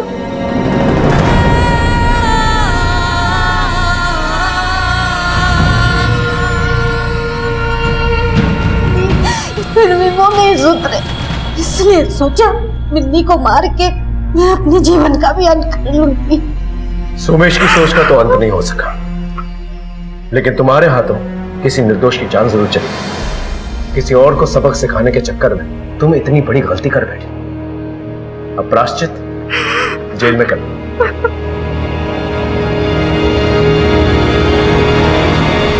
वीरा का मानसिक संतुलन खो रहा था और वहीं अनिकेत, उस पर बेटे की धुन सवार थी और इसी के चलते उषा का सब्र का बांध टूट गया और फिर वो हादसा हुआ जिसे बोलते हुए शर्म आती है मुझे। उम्मीद है ये केस देखकर आपको कुछ सबक हासिल हुआ होगा। फिर मिलेंगे एक नए केस के साथ। तब तक देखते रहिए क्राइम पेट्रोल 10 तक। मकसद बताना नहीं, बचाना है।